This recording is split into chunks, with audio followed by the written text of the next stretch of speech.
إن الحمد لله نحمده ونستعينه ونستغفره ونعوذ بالله من شرور أنفسنا ومن سيئات أعمالنا. من يهده الله فلا مضل له ومن يضلل فلا هادي له، وأشهد أن لا إله إلا الله وحده لا شريك له، وأشهد أن محمدا عبده ورسوله. يا أيها الذين آمنوا اتقوا الله حق تقاته ولا تموتن إلا وأنتم مسلمون. يا أيها الناس اتقوا ربكم الذي خلقكم من نفس واحدة وخلق منها زوجها وبث منهما رجالا كثيرا ونساء، واتقوا الله الذي تساءلون به والأرحام إن الله كان عليكم رقيبا. يا أيها الذين آمنوا اتقوا الله وقولوا قولا سديدا يصلح لكم أعمالكم ويغفر لكم ذنوبكم، ومن يطع الله ورسوله فقد فاز فوزا عظيما. وإن خير الكلام كلام الله، وخير الهدي هدي محمد صلى الله عليه وسلم، وإن شر الأمور محدثاتها، وكل محدثة بدعة، وكل بدعة ضلالة، وكل ضلالة في النار. وعليكم السلام ورحمة الله وبركاته. أما بعد. Donc on est aujourd'hui au cours numéro 9 dans Al-Kashf al-Shubuhat, dans Kashf al-Shubuhat, et ça c'est l'explication du livre par le Cheikh Zayd ibn Muhammad ibn al-Hadi al-Madkhali. Et on avait lu la dernière fois la parole du Cheikh Muhammad Abdul Wahhab dans le texte où il disait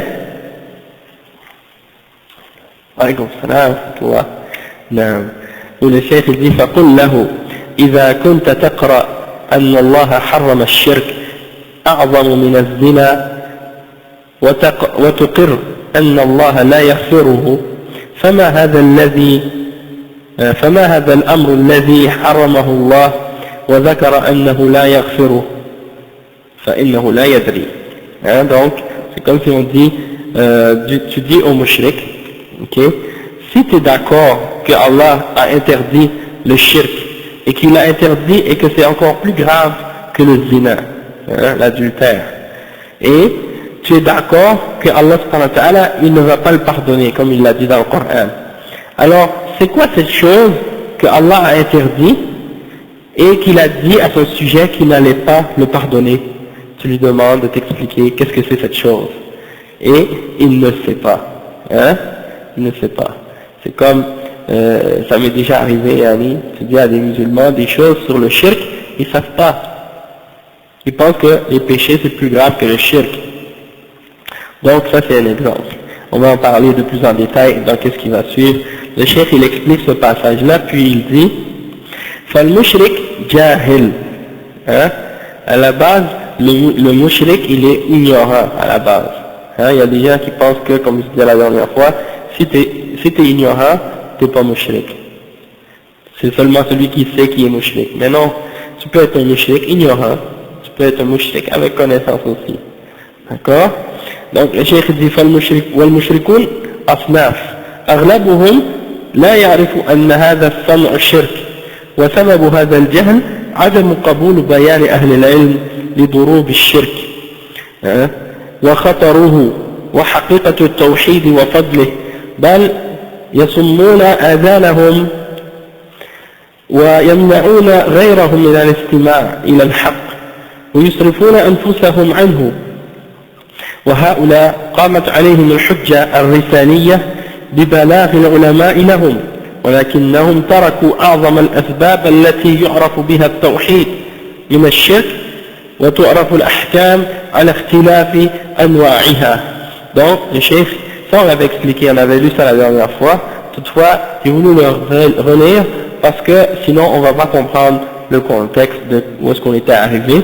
C'est que le cheikh il dit que le mushrik est un ignorant, puis les mushrikines sont différentes catégories, mais la majorité d'entre eux ils ne connaissent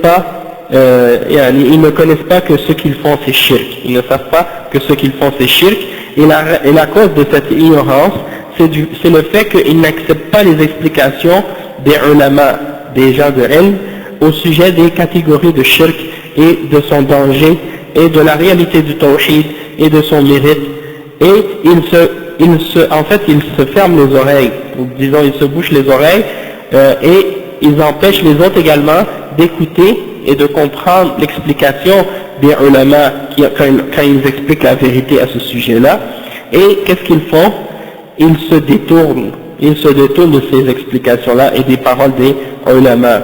Donc ces gens-là, la hujja, la preuve, elle a été établie contre eux. La preuve du message des messagers a été établie contre eux par la transmission des ulama, du fait que les ulama leur ont transmis la réalité du message et qu'ils se sont détournés et qu'ils ont refusé de l'écouter. Ils ont abandonné, en faisant ça, ils ont abandonné la plus grande cause par laquelle on peut arriver à connaître le tawhid et de distinguer entre le tawhid et le shirk. Et la plus grande cause ou le plus grand moyen par lequel on peut arriver à connaître les règles et les différentes catégories de shirk. Et le shirk va expliquer c'est quoi la plus grande cause, ou c'est quoi cette cause, ces causes-là, ou ces moyens-là qu'on a pour connaître le tawhid et connaître la réalité du shirk. Il dit وما هي الأسباب يا فطن الأسباب هي طاعة الرسل والأنبياء أيام حياتهم ووجودهم ومن بعد الرسل والأنبياء طاعة العلماء الذين يسلكون وينهجون نهج الرسل والأنبياء بطاعتهم والإقبال عليهم ومحبتهم وتصديقهم وترك كل من يخالفهم أو يصد عن دعوتهم ويصرف الناس عنها. فمن فعل ذلك فقد اهتدى، لأن هؤلاء الرسل وأتباع الرسل هم العارفون بالله وما يجب له صلى الله سبحانه وتعالى وما يجب أن يعمله العبد وما يجب أن يمتنع عنه العبد، وغيرهم لا يعلم ذلك إلا إذا تعلم قاصدا الحق والعمل به. فعندهم عند المشركين القدامى والمعاصرين أن الزنا جريمة منكرة، بينما اللجوء إلى الصالحين المقبورين أهل الأضرحة يعتبرونه عبادة وتدين. Donc le cheikh il dit que les moyens pour connaître le tawhid et connaître le shirk et de l'éviter, c'est d'obéir aux messagers et aux prophètes lorsqu'ils sont vivants, lorsqu'ils sont présents à leur époque. Et après les prophètes et après les messagers, c'est d'obéir aux ulama qui suivent leur voie et qui prennent comme chemin le chemin des messagers et des prophètes, en les obéissant, en leur obéissant et en se tournant vers eux pour apprendre la religion et en les aimant et en acceptant leurs paroles et en abandonnant tout ce qui est contraire à ce qu'ils expliquent de la réalité du tawhid et des enseignements des prophètes. Et de se détourner également de tous ceux qui essaient d'éloigner les gens de leur da'wah. Donc celui qui fait ça, qui suit la voie des prophètes et qui suit les ulama, qui suivent les prophètes, ben ceux-là, ils se sont mis sur le droit chemin, ils ont été guidés. Et pourquoi? Parce que les prophètes et les messagers, et ceux qui ont suivi les messagers, c'est eux qui connaissent réellement Allah subhanahu wa ta'ala, et qui connaissent réellement ce que Allah subhanahu wa ta'ala a rendu obligatoire pour eux. Et ce qui est obligatoire pour le serviteur de faire comme adoration pour se rapprocher à Allah, et ce qui est obligatoire pour le serviteur de ne pas faire, et de ne pas faire dans le but de s'éloigner de ce que les messagers ont interdit. Et les autres, en dehors de cela, en dehors des prophètes et des messagers et des ulama qui suivent les prophètes et les messagers, eh bien les autres, ils ne connaissent pas cette connaissance-là qui est nécessaire.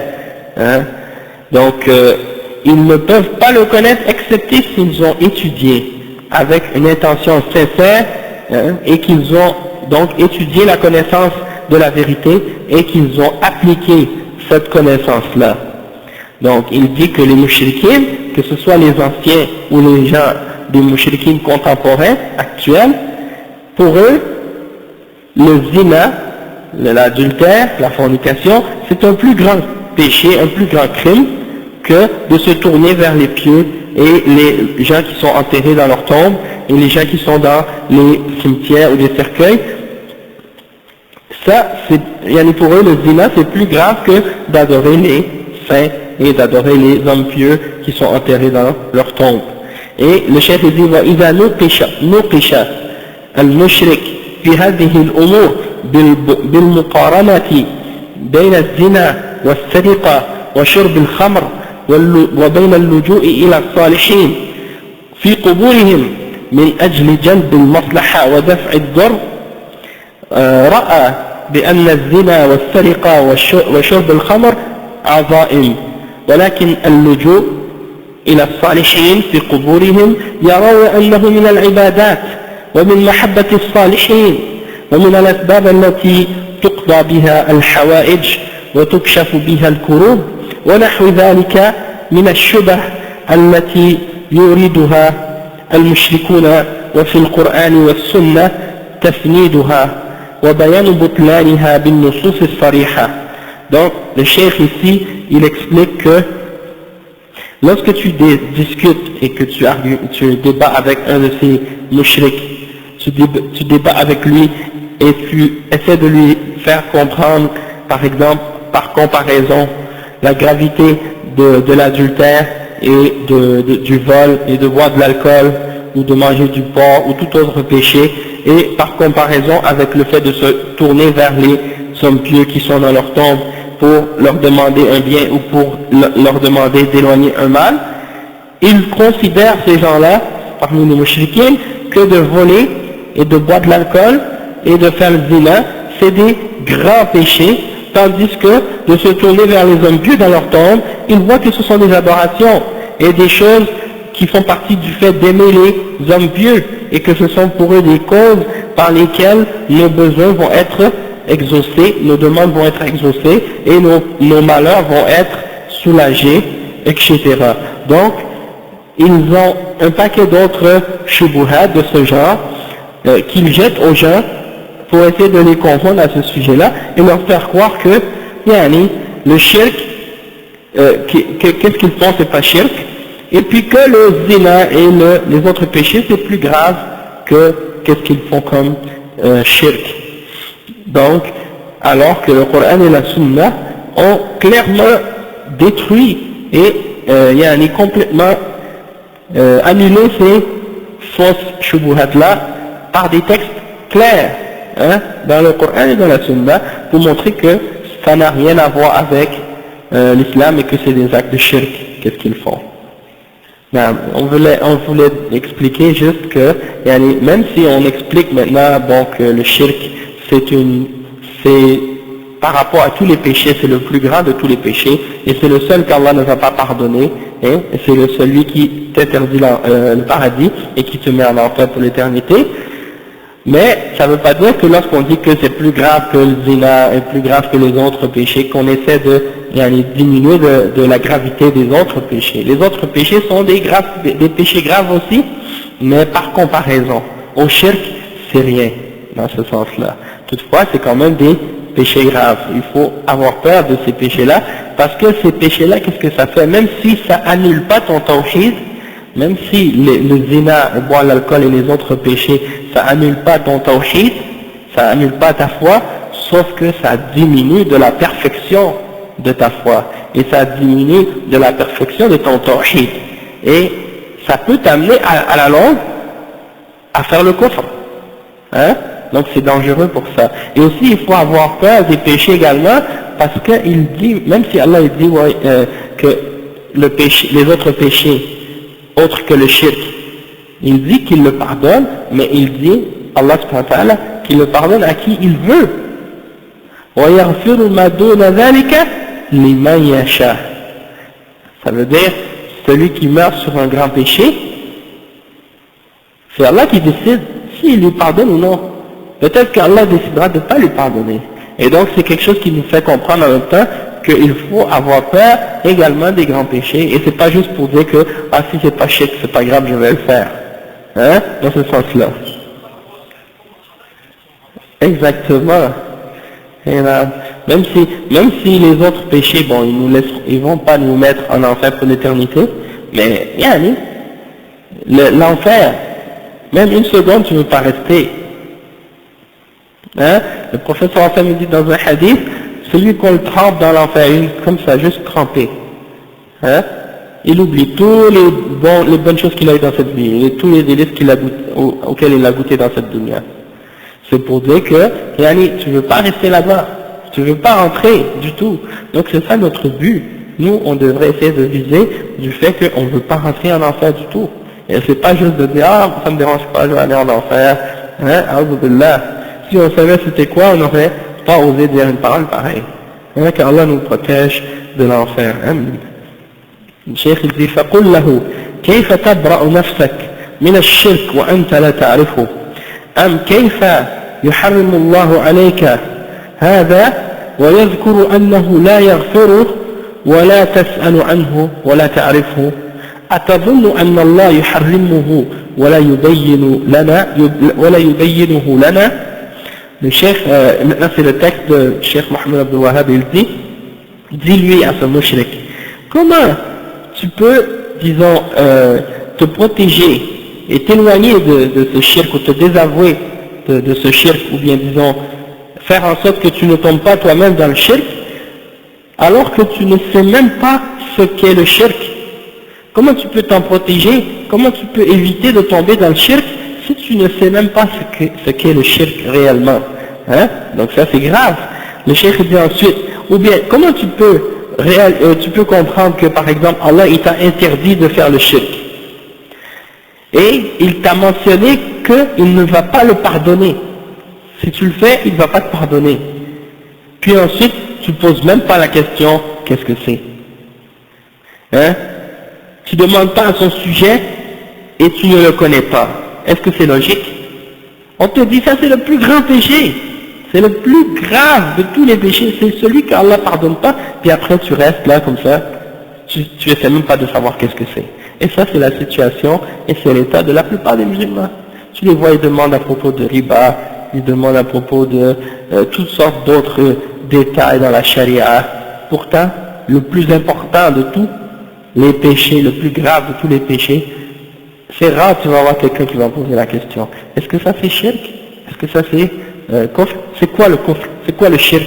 Je veux savoir c'est quoi pour pas tomber dedans. Hein, c'est comme Hudayfa il disait, عرفت الشر لا للشر ولكن لأتوقيه. من لا يعرف الشر وقع فيه. أي من لم يعرف الخير من الشر وقع فيه. Ça, Hudayfa il disait, en fait c'est un poème qui dit ça. Hudayfa il n'a pas dit ça. Hudayfa il a dit كان الناس يسألون عن الخير وأنا أسأل عن الشر مخافة أن أقع فيه. Les gens demandaient pour les bonnes choses, moi je demandais pour les choses mauvaises pour pas tomber dedans. Et le poème c'est ça dit j'ai appris le mal, pas pour faire le mal mais pour m'en protéger. Et celui qui ne peut pas distinguer entre le bien et le mal, il tombe dans le mal facilement. Ça c'est un poème, je crois que c'est Ibn Qayyim. Donc c'est comme le frère il dit, il y a beaucoup de shirk, il y a beaucoup de formes de shirk, les gens ignorent. Et il y a des shirk qui ne sont pas apparents. Il y a beaucoup de gens qui font des formes de shirk.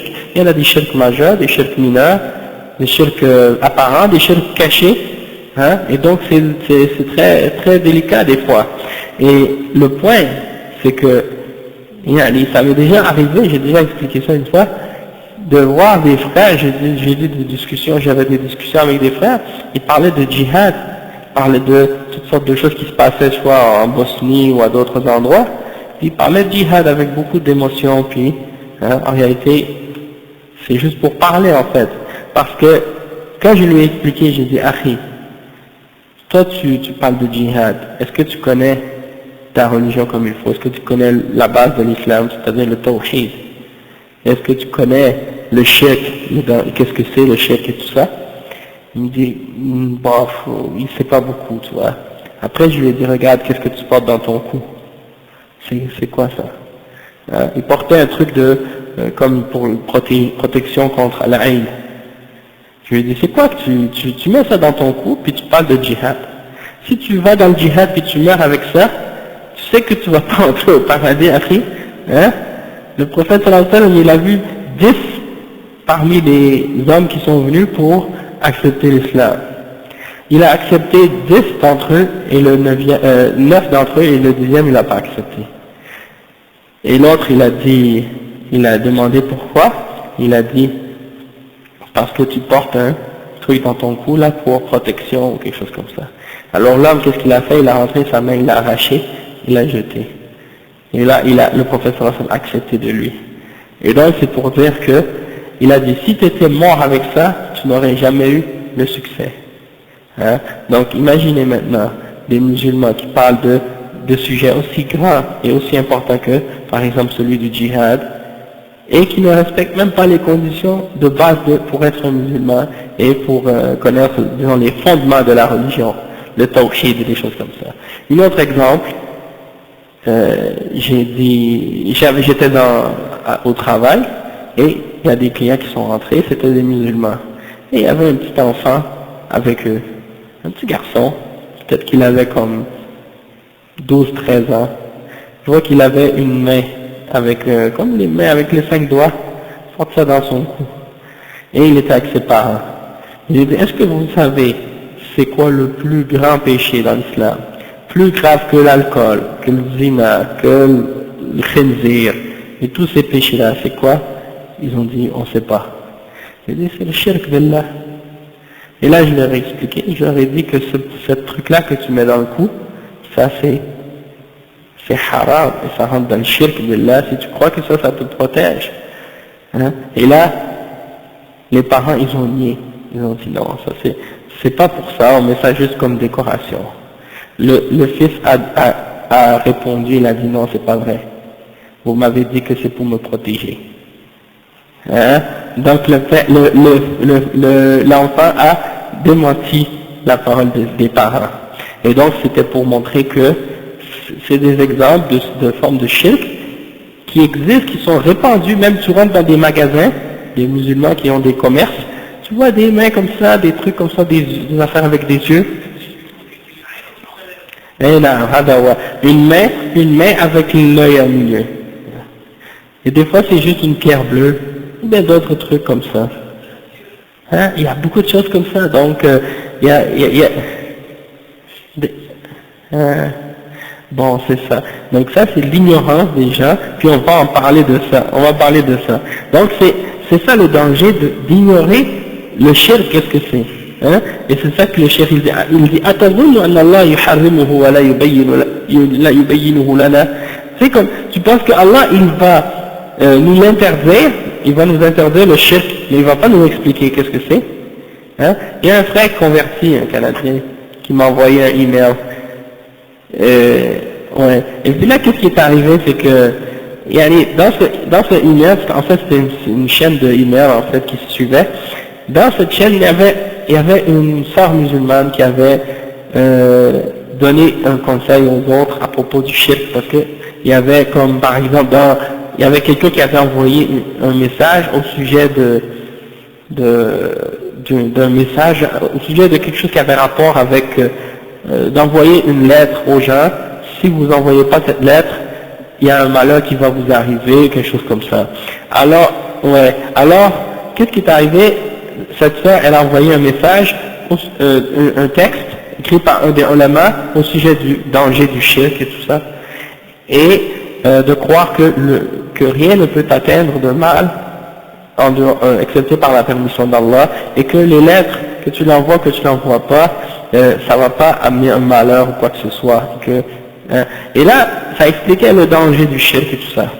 Il y a un autre frère converti qui a envoyé une réponse à ça, qui a dit, il faut pas faire peur aux gens à propos du shirk, ça c'est pas bon, le shirk c'est pas, comme si on le sait c'est quoi, pas besoin de nous dire ça, des choses comme ça. Il diminue la gravité du shirk, puis il essaie de faire passer ça, tu vois. Donc c'est des exemples comment le danger.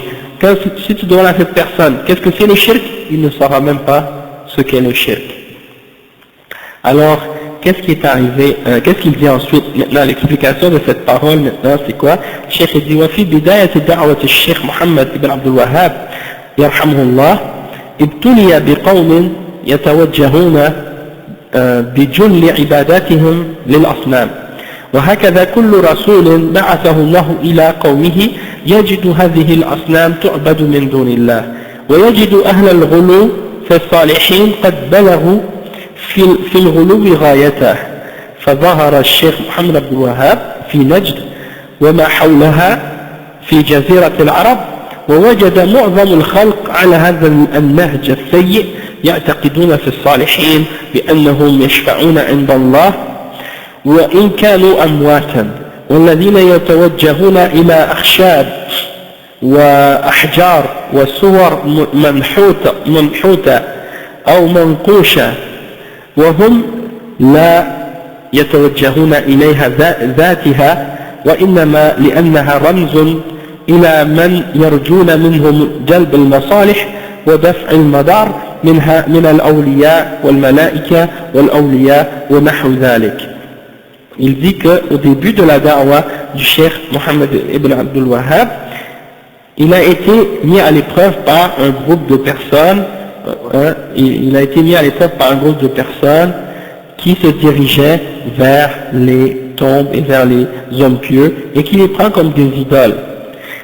Comme la même chose que le messager d'Allah, le prophète à son époque, il a été envoyé à des gens qui adoraient les idoles en dehors d'Allah subhanahu wa ta'ala.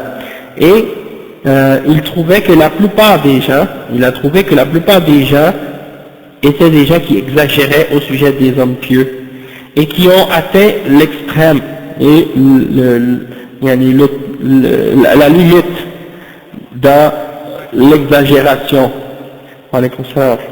Donc, le cheikh Mohammed Abdul Wahhab est arrivé à sa région dans la région du Najd et dans les péninsules arabes autour, et il a trouvé que la plupart des hommes, la plupart des êtres humains à cette époque, dans cette région-là, étaient sur cette mauvaise voie-là. Et il croyait que les hommes pieux pouvaient intercéder en leur faveur, même s'ils étaient morts. Et il se dirigeait vers des morceaux de bois, des morceaux de roche, des images gravées, sculptées, et il dit que il ne se tournait pas vers ces images-là en elles-mêmes, mais que c'était un symbole par lequel ils espéraient que de faire venir un bien ou de faire éloigner un mal par l'intermédiaire de ces salihin et de ces anges et de ces prophètes et etc.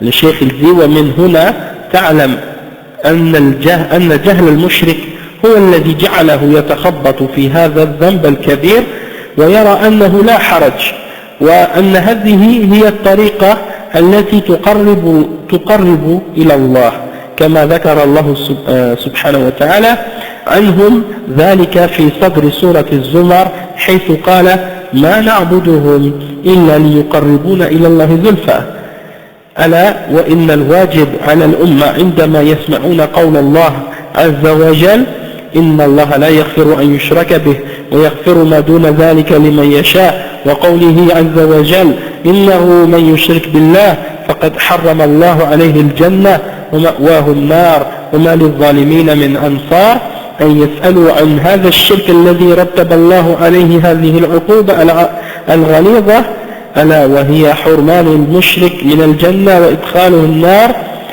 أبد الآبدين من أجل أن يجتنبوه ولا يجوز لهم أن يدافعوا عن من وقع فيه وتمرغ فيه وظن أنه من القرب التي تقرب من الله عز وجل. Donc il dit, c'est là que tu peux comprendre l'ignorance du mushrik, et que c'est son ignorance qui l'a fait tomber dans cette erreur ou dans ce grave péché.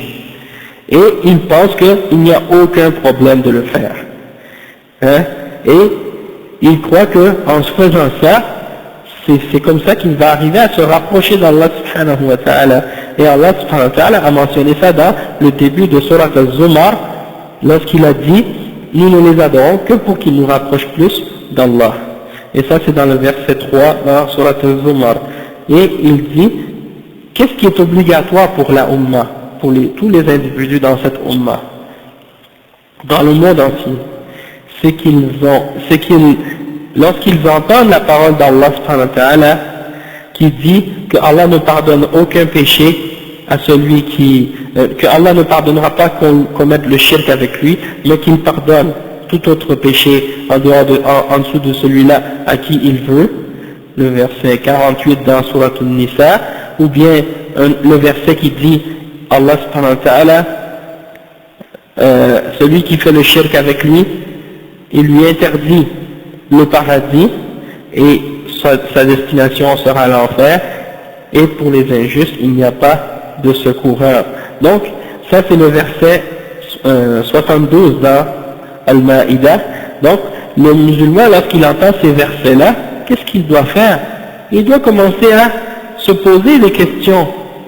72. Il doit commencer à poser des questions sur ce shirk au sujet duquel Allah subhanahu wa ta'ala a mis des durs châtiments comme menace dans ces versets-là. Et donc tu entends ça, tu dois te poser des questions. Tu entends ça, tu dois te dire, mais c'est quoi ce shirk?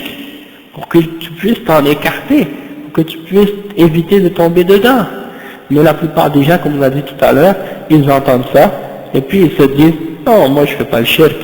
Parce que souvent, comme on a expliqué plusieurs fois, souvent c'est parce qu'ils n'ont pas compris la réalité du shirk. Ils ont cru, comme la plupart des gens, comme les exemples qu'on a montrés dans le passé, ils ont cru que le shirk c'est juste des gens qui se prosternent devant une idole. Et que en dehors de ça c'est pas shirk. Hein? Donc,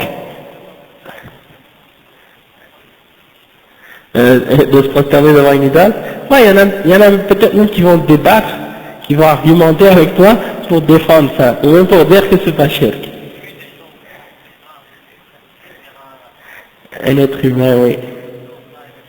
Vers une tombe, et là, subhanallah, et là, c'est vrai, c'est vrai. Il y a des gens qui font ça vraiment. Wa alaykum salam wa rahmatullahi wa barakatuh. Shirk al-ibada, les gens ils veulent pas accepter, alaykum salam wa rahmatullah, ils veulent pas accepter que ça vient en contradiction avec la foi et avec le tawhid. Le shirk al-rububiyya, comme tu dis, comme le shirk des chrétiens qui disent que Jésus est le fils de Dieu, ou qu'il est Dieu en trois en un, là ils sont tous d'accord. Hein? Mais quand tu rentres dans les exemples de shirk fil ibada, dans l'adoration, là ils comprennent plus rien, ils sont perdus. Et ben c'est ça le danger justement. C'est ça le danger. Et donc, lorsque tu entends ces versets, tu dois te poser des questions. Et du fait que le mushrik, il sera privé de rentrer au paradis, il sera interdit de rentrer au paradis, il va rentrer en enfer pour l'éternité. Donc on doit comprendre, lorsqu'on entend ça, on doit essayer de savoir ce que c'est pour s'en écarter. Et il n'est pas permis pour eux de défendre les gens qui sont tombés dans le shirk. Souvent tu trouves ça des gens, ils disent non, moi je fais pas le shirk, mais ils essaient de défendre ceux qui tombent dans le shirk. Ça c'est grave ça. Et si tu défends et tu cherches des excuses pour ceux qui tombent dans le shirk, eh ben il y a un problème dans ton aqida. Et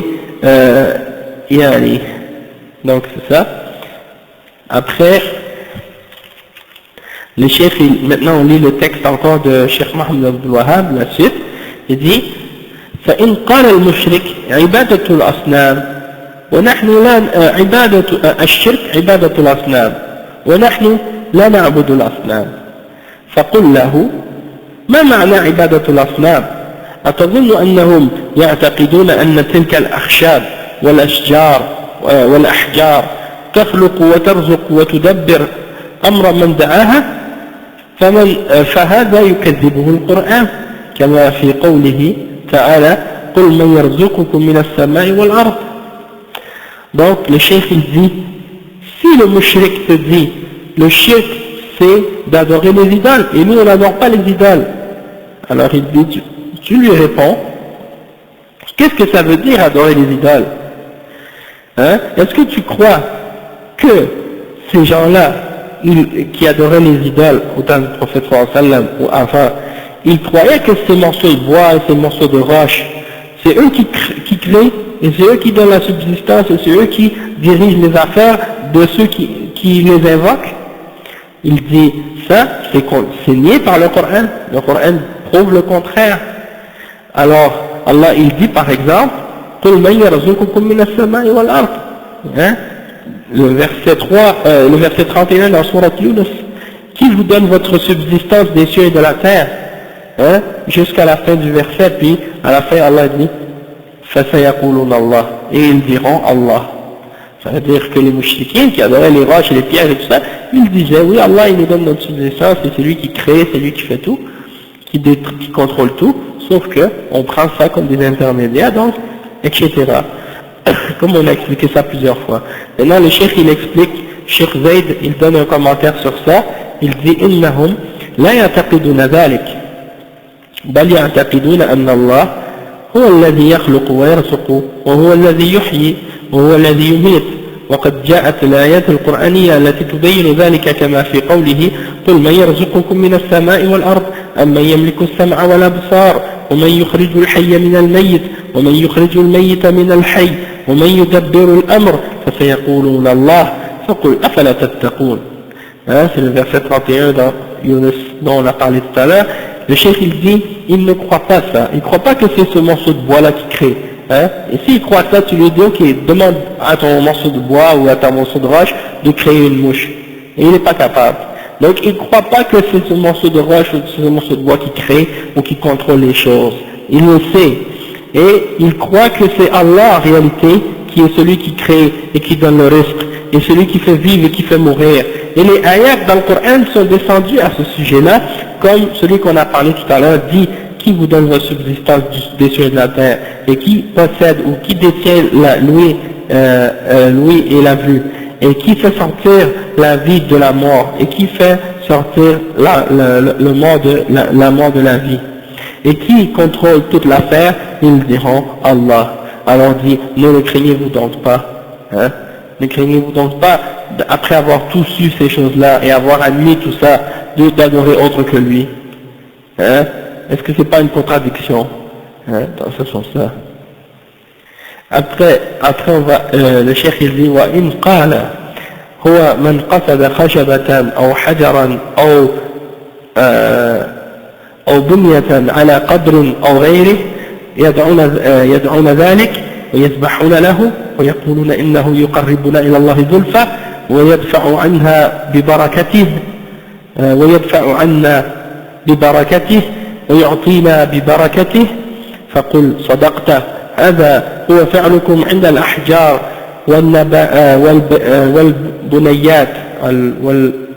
والبنيات التي على القبور وغيرها فهذا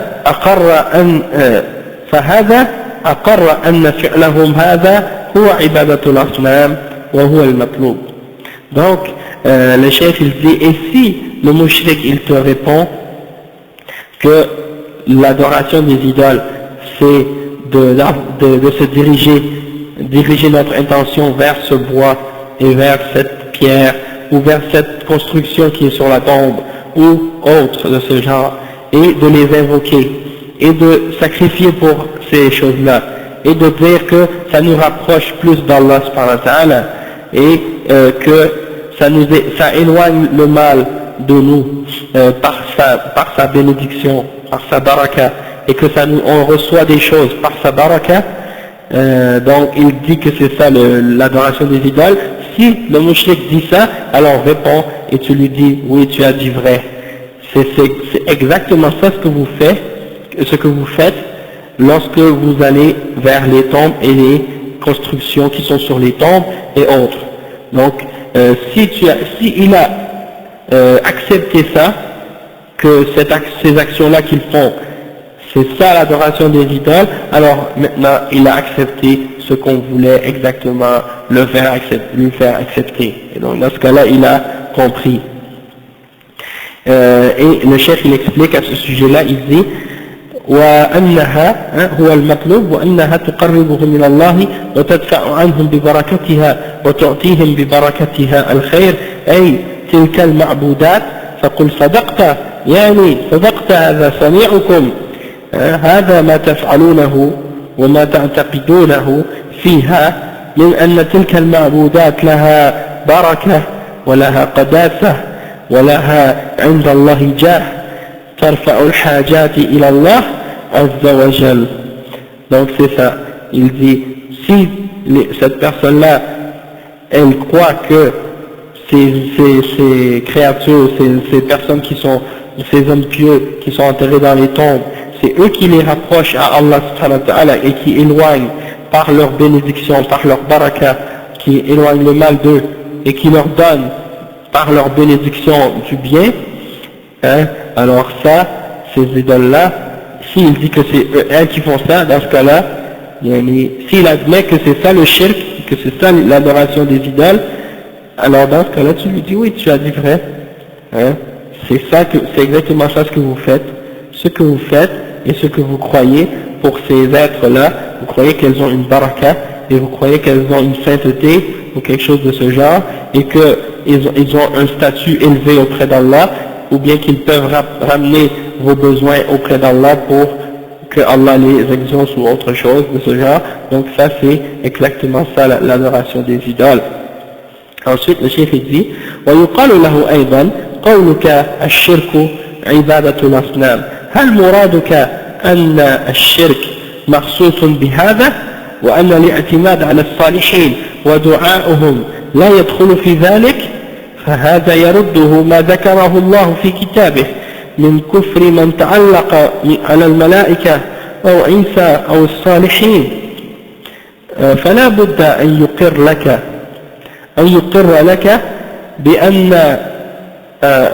لك أن من أشرك في عبادة الله أحدا من الصالحين فهذا هو الشرك المذكور في القرآن وهو المطلوب.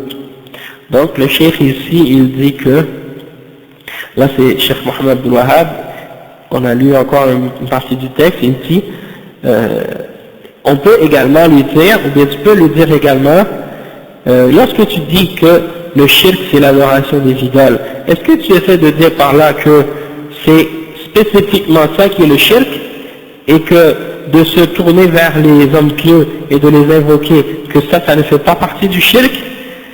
Ça c'est, si c'est ça que tu prétends, alors ça c'est réfuté et c'est démenti par ce que Allah subhanahu wa ta'ala a mentionné dans son livre, du fait qu'il a déclaré que ceux qui s'accrochaient ou qui se tournaient vers les anges et vers Isa et vers les hommes pieux sont des kuffars, hein? Et donc il faut absolument qu'il accepte ça et qu'il admette cette chose, hein? Qu'il l'admette et qu'il admette que celui qui a associé avec Allah subhanahu wa ta'ala quelqu'un parmi les hommes pieux dans son adoration, que ça c'est le shirk dont Allah subhanahu wa ta'ala a parlé dans le Coran, et s'il admet ça, c'est ce qu'on a recherché, c'est ce qu'on veut de lui, c'est ce qu'on veut de sa part, qu'il admette que ces choses-là, c'est ça le shirk. Après il dit وحينئذ فلا مفر من إدالة المشرك الذي يتوجه بشيء من العبادات إلى غير الله من أجل طلب جلب مصلحة أو دفع مكروه، سواء كان الشرك عبادة صريحة للأصنام والأوثان أو كان توسلا محرما بالصالحين كما كان يفعله المشركون في غابر الأزمان بل في هذا الزمان هذا. وإن القوم الذين كان الشيخ يحاورهم ويدعوهم إلى توحيد الله والتخلص من الشرك يرون أن عبادة الأصنام وطلب الرزق منها وقضاء المصالح رأسا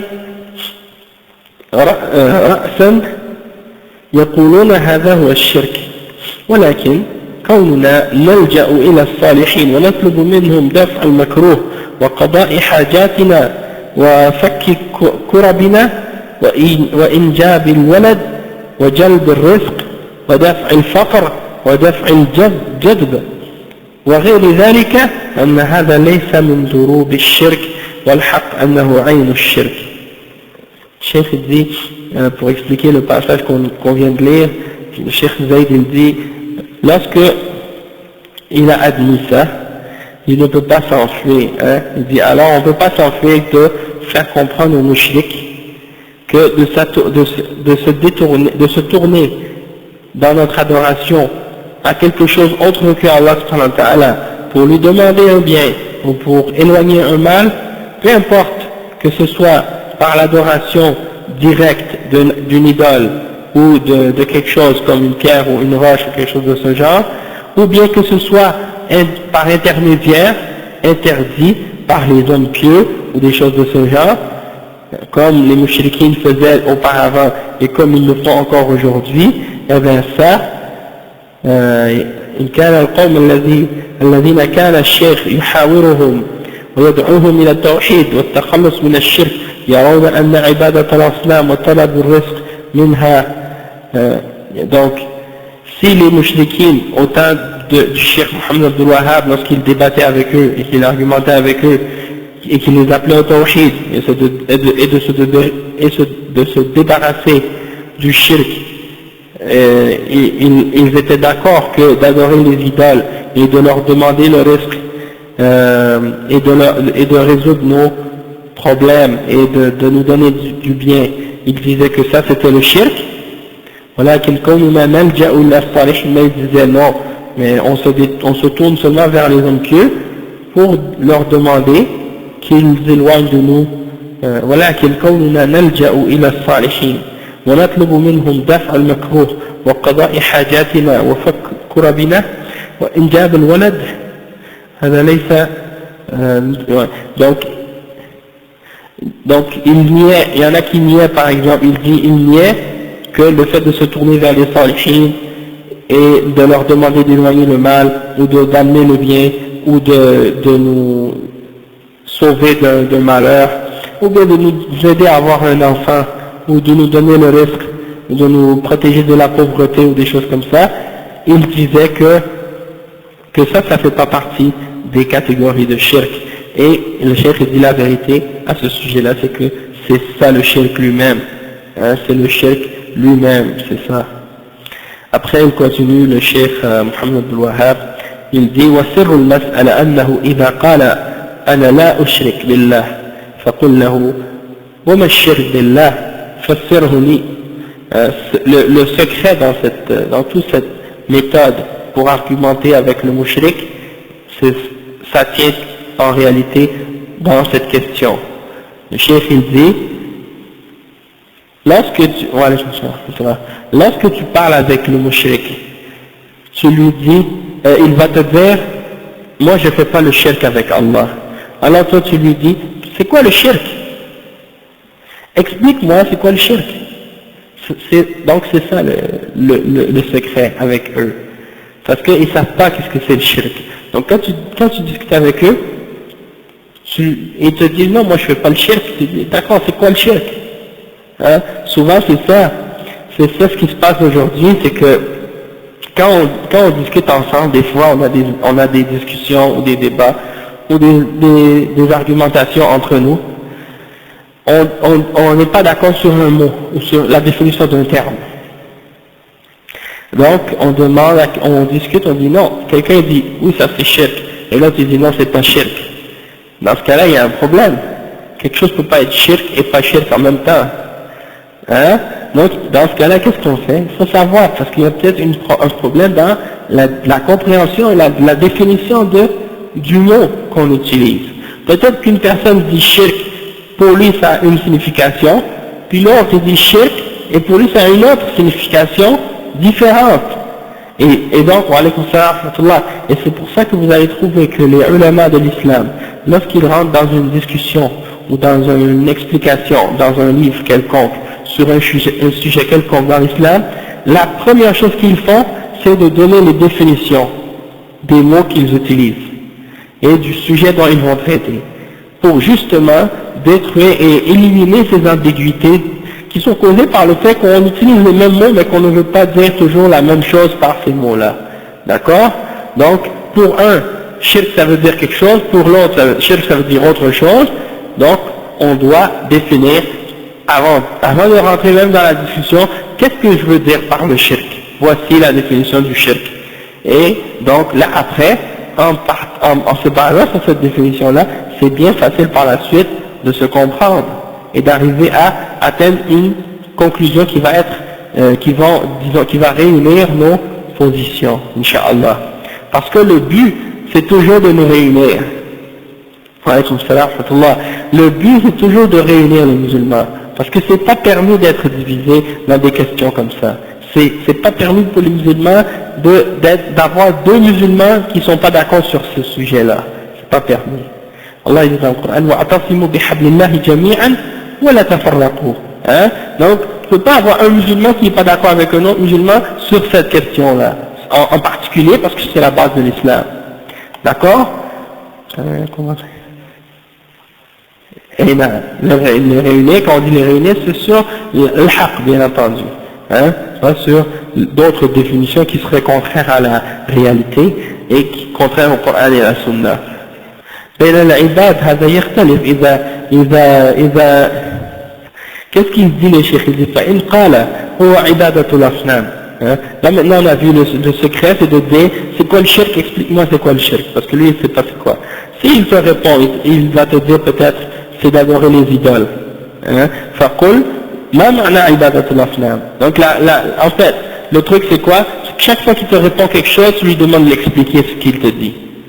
Pas juste de te répondre quelque chose, mais d'expliquer ce qu'il veut dire par cette réponse. Donc s'il te dit, je sais pas c'est quoi, tu lui expliques. Et si tu lui dis c'est quoi le shirk, s'il te dit c'est d'adorer les idoles, tu lui dis c'est quoi d'adorer les idoles? فسرها لي, explique-moi ce que ça veut dire. فإن قال أنا لا أعبد إلا الله وحده فقل وما معنى عبادة الله وحده فسرها لي. S'il te répond, moi je n'adore que Allah seul, et demande-lui, qu'est-ce que ça signifie d'adorer Allah seul? فإن فسرها بما بينه القرآن فهو المطلوب وإن لم يعرفه فكيف يدعي شيئا وهو لا يعرفه فإن كان لم يعرفه فكيف يدعي شيئا وهو لا يعرفه. C'est ça. Donc le cheikh il dit, après tu lui dis, si la personne, quand tu lui demandes d'expliquer l'adoration des idoles, elle te répond par qu'est-ce que le Coran a expliqué, c'est ça ce qu'on a recherché de lui. On veut qu'il nous explique qu'est-ce que c'est par l'explication du Coran.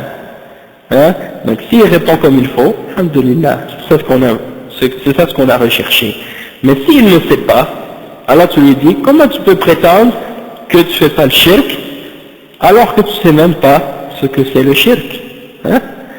وإن فسر ذلك بغير معناه بينت له الآيات الواضحات في معنى الشرك بالله وعبادة الأوثان وأنه الذي يفعله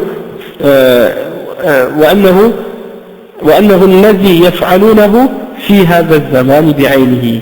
Et donc s'il ne sait pas, tu lui dis comment tu peux prétendre quelque chose, comme tu prétends que tu ne fais pas le shirk alors que tu ne sais pas ce que c'est. Et s'il te l'explique par une signification, mais cette signification qu'il te donne est contraire à la bonne signification, alors tu lui expliques par la suite les bonnes significations et la vraie signification de l'adoration d'Allah subhanahu wa ta'ala et la signification du shirk billah et de l'adoration des idoles, avec les preuves et l'explication, et tu lui montres que ce qu'ils font, eux, c'est exactement ça, le shirk. Voilà comment tu leur réponds à ce sujet-là.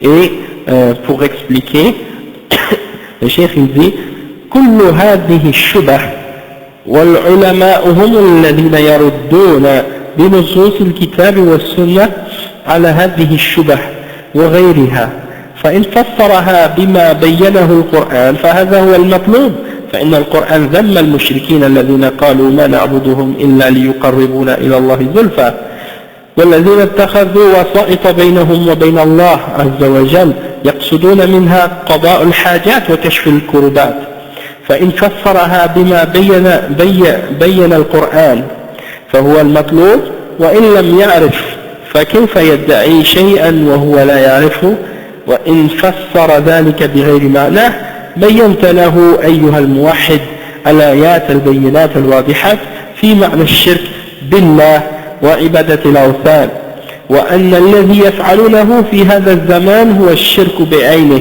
يعني من لجوئهم إلى أهل الأضرحة ومن لجوئهم إلى من يعتقدون فيهم أنهم صالحون وأنهم أحياء في قبورهم ويعتقدون أن بعض أهل الأضرحة يخرجون إلى من ناداهم واستغاث بهم ويصافحونهم ويسألونهم عن حاجاتهم ويستعدون بقضائها وأن الذي يفعلونه في هذا الزمن هو الشرك بعينه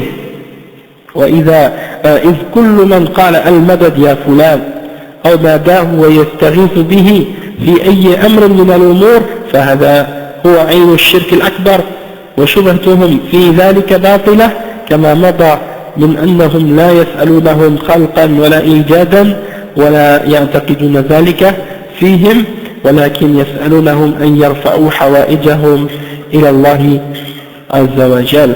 Donc il dit que tous ces exemples-là de shubuhat qu'il donne, les ulama ont réfuté ces shubuhat avec les textes du Coran et de la Sunna et ces autres shubuhat, ces shubuhat-là et les autres shubuhat également. Donc si la personne avec qui tu discutes parmi les mouchriquines, il te donne une explication qui est en accord avec ce qui est dans le Coran, c'est ça ce qu'on recherche nous.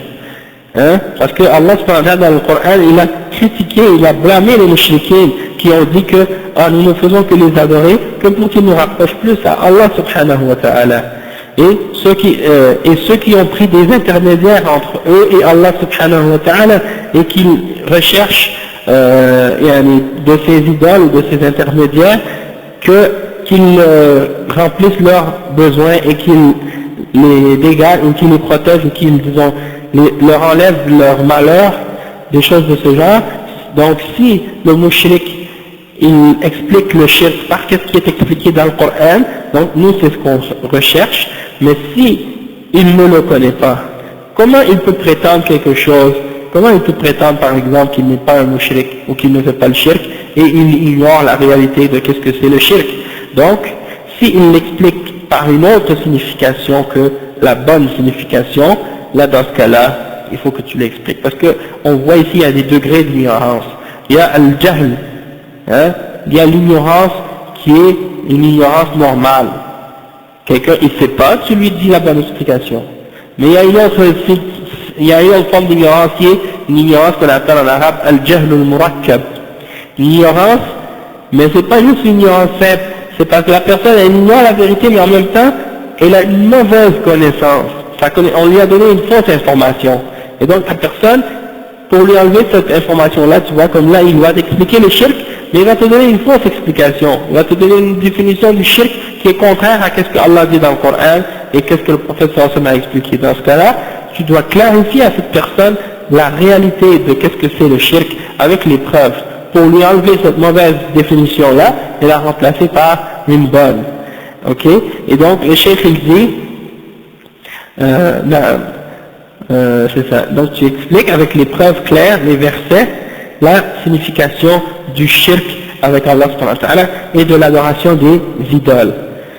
Et que tu lui montres que ce qu'ils font actuellement, dans notre époque, comme dans le passé, c'est ça le shirk. Le fait qu'ils se tournent vers les tombes et vers les hommes morts et qu'ils leur demandent de régler leurs problèmes. Et ils se tournent vers eux en croyant qu'ils sont des hommes pieux et qu'ils sont vivants dans leur tombe, et ils croient que certains parmi ces hommes-là qui sont enterrés, ils sortent de leur tombe lorsqu'on les appelle, et ils viennent leur donner la main lorsque tu les appelles au secours, et lorsque tu leur demandes de régler un problème, eh bien ils se préparent pour aller les régler.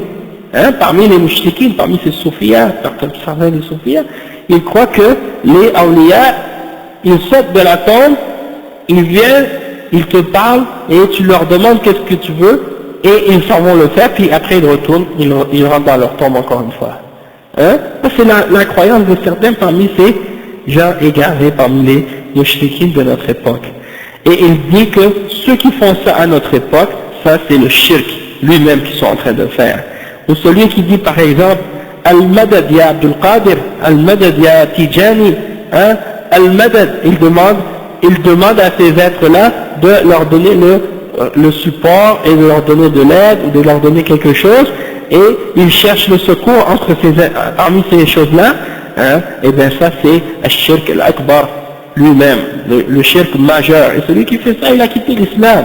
Il dit que leurs shubuhat sont nombreuses et elles sont fausses à ce sujet-là, et on a déjà expliqué plusieurs d'entre elles, et que parmi eux, par exemple, ils disent, nous on demande pas à ces choses-là, à ces êtres-là, qu'ils créent des choses pour nous, ou qu'ils